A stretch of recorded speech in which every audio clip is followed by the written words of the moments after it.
si fiican u qabsanaya waay marka markaan ka hadlayna ayagana difaaca dhanka ah difaaca jirka difaaciisa kor ayuu u qaadaa qofka maanta bisha Ramadaanka markii la galo waa aragtay ma umaleyn qofka Ramadaanka markuu ka baxo aad buu u yahay fresh buu yahay ama maxay aad firfircoon yahay maana jirkiisa aad ma maxay caafimaad wuxuu dareemaya markaas caafimaadkii ku soo dareemaya sababtuna wax kale ma waa qofka caafimaadka hadda aan sharaxaynay baa iyo ka mid yahay marka waxa ka mid ah soomku wuxuu sida ayaga kiciyaan dhawaan maxay difaaca jirka buu kiciyaa markuu kiciyana waxaan wax kasta wuxuu nadiifinaya bacteria ah wax kasta oo jirkiisa seel duugoobay wax kasta waa meesha ka saaraya waa sidoo kale wuxuu yareynaya caabuqyada oo markaas bacteria uu ka adag yahay maadaama hadda uusan mashquulsanayn oo cunno shiidid iyo wax kale uusan ku mashquulsanayn hadda wuxuu mashquulsan yahay macna difaaciisu kor buu u badanaya waa marka sidoo kale maxay dheefshiidka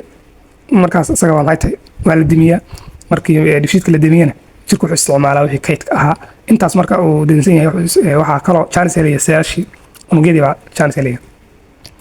marka faa'iidooyinku waxa waaye inuu isticmaalo dufanki jirka qofka baruurtiisa iyo meelahan jirkiisa saaran dheeri ku ahayd waa la isticmaalaya waa la burburinaya energy efficiency qofka energy buu ka dhiganaya ilaa waxaan radii qofkii cunmadii caloosha ka waayo oo lagu dari lahaa dhiig waxaa la isticmaalaya kaydkii hore loo keydiya la isticmaalaya marka Ramadaankaas waa maxay sidaasuu muhiimadda caafimaadku u leeyahay halkaana markii aan ka hadlayno qofku waa inuu si dhexdhexaad wax cuna uusan iska badin marka halkaan waxaan ka soo qaadanaynaa laba cilmi baaris oo kala duwan midna waxay qusaysaa dad sooman baa waxaa la fiirinayay saameynta uu soomku leeyahay marka Banshinkar magaalo la yiraahdo baa 2019 adiga 7 sano kahor baa cilmi baaris ay sameeyeen bay wax sameeyeen 1422 qof bay wareysteen oo sooman bay wax ka qaadeen cilmi baaris ama wareys marka waxay fiirinayeen waxyaalaha qofkaas uu soomka waxa uu ka helayo marka waxay journalka daawacayna bolos 1 mid la yiraahdo waay marka bolos 1 baa ku daawacay wuxuu daawacay marka inay soomku faa'iidooyinka uu leeyahay marka inuu yareeyo inuu hoos u dhigo miisaanka qofka hoos u dhiga qofka dhiikarka dad badan oo dhiikar qabay macnaha markaas uu ay ka bishaas Ramadaan ay ka fiicnaadaan sidoo kale khatarta cudurrada wadnaha qofka cudurrada wadnaha inuu maarta ayana ka fiicnaadaan marka ayada marka intaas soo saartay natiijada intaas soo saaray mid kale oo ayada cagsigiisa ah oo balse ayaga dad sooman ma isbaareen waxay baareen waxa la yiraahdo starvation marka ay baarayeen waxa waaye waxa la yiraahdo macluul qofka maalin cunno iska daayay tan hadda bishan waxa waaye bil Ramadaan oo waqti leedahay balse tan waxay baarayeen gaajada dheer saameynta ay leedahay marka gaajada dheer wax noqon kara 36 saac wax noqon kara 3 maalmood wax sameyn kara marka ayada caafimaad darro ay soo saareen marka ayagana waxaa sameeyay Minnesota Starvation Experiment oo Mareykan ayadana waa 1970 baa la sameeyay marka ayaga maxay soo saareen marka inuu qofku murugo walaac badan waxaas oo inuu ka dhaxlayo gaajada daran sidoo kale rabitaanka cuntada dhaafa qofku inuu gaajo daran uu dareemayo marka waxyaalaha waxa ka mid ah soomku waa maaha gaajo waa cibaado baahina maaha waa waqti kooban nidaam leh marka Ilaahay subhanahu wa ta'ala suu nidaam fiican buu soo dejiyay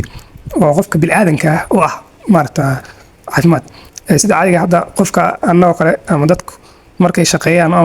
sanadkaas markay ay shaqeeyaan 9 bilood ama maxay 12 bilood markay shaqeeyaan bil fasaxa ama bil 2 bilood fasaxa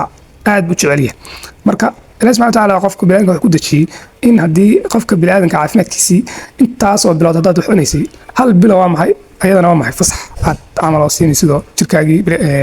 u dib isugu laabanaya caafimaadka kor u qaadnay marka Ilaahay saas u dejiyay marka soomka saas loo aad caafimaadkiisu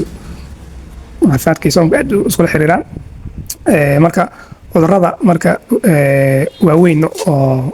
sida sokorowga iyo dhiigkarka waxaas oo dhan waxa la sheegayba in waxyaalo u badan oo dad loo qoray inay soomaan oo kale dad baa loo qoray oo xataa muslim baan ahayn oo gaala ah baa waxa la yiri wala iska daaya 24 saac 12 saac sida soomka kale ayaguna waxay ogaadeen waa muhiimadda ay leedahay qofku maarta inuu cunnada ka daaho ama lagu toosoonaado ayadana mabaadi'da islaamku wuxuu qabaa la dooran wala dirar wax ka soo dhib leh ayagana maxay tahay dhibka la iska ilaaliyo sidoo kale soomku waxyaalaha oo caafimaadka qosay waxa kamid ah qof ma dhiman asuu dhib maaha qaab maaha waa qof Ilaahay waa cibaado Ilaahay ku qofka u yiri samee sida hadda marka qofkii aan sameyn karin marka hadda Ilaahay muxuu siiyay qof safarka qofka xanuunsan hooyada uur kale ama naas muujinaysa dadkaas dhan wax la ruqsa la siiyey ayadana muhiimada waxaa waaye xifdu nafsi macnaha nafti in la ilaaliyo waayo qofkii inaan la dhibo ilaahay uu ma dejin soomka ilaahay wuxuu dejiyay qofka cibaado uu la yeesho marka cunnada inaad marka cunaysa ay dheelitiran tahay la rabaa cunnooyinka u badan qofka uu marka xilliga soomka la rabo waxaa ka mid ah carbohydrate cunnooyin isku yiraahdo cunnooyinkaas waxaa la yiraahdaa carbohydrate waa cunnooyin qof uu ka helayo tabar uu ka helayo waxaa ugu badan oo dhuma ama qofka maadaama uu soomanaa awoodii baa tegaysa marka waxaa qofku inuu ku afuro cunnada awoodda leh sidoo kale borotiinka ayana waa kuwa dhisaya jirka waa qofku ku afuraa dufan kuwa leh ayaga laftiga dufanku wuxuu ka qayb qaataa jirka inuu maaragtay sheeg u sameeyo energy uu helo kuwaas dhan baa ka mid marka waxyaalaha sheeg ama carbohydrate adag waxaa la yidhahdaa qofku inuu ayagana cuno cunnooyinka la yidhahda fiberka marka cunnooyinka ah waxaa ka mid ah cunno kastoo gal leh ayadana faa'iidadeeda haddaan xoogaa dul istaagno waxaa waaye haddii qofku uusan cunin cunno maarata caloosha socodsiinaysa ama cunno gal leh hadda dheefshiidkii aan ka hadlaynay asna nafis heli maayo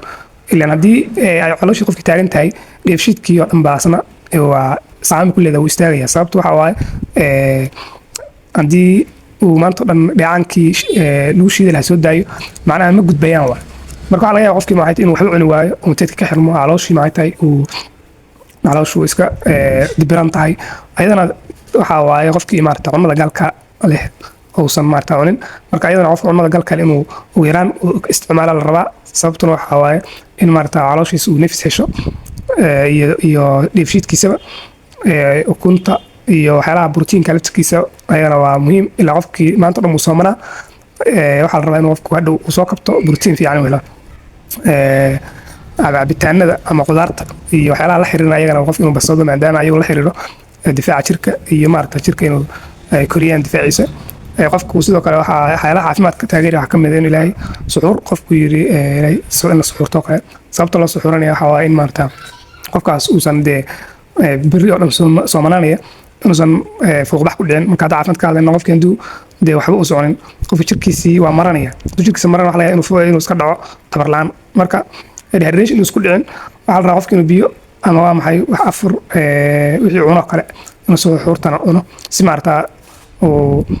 cibaadadiisa u kaalmaysto marka soonka iyo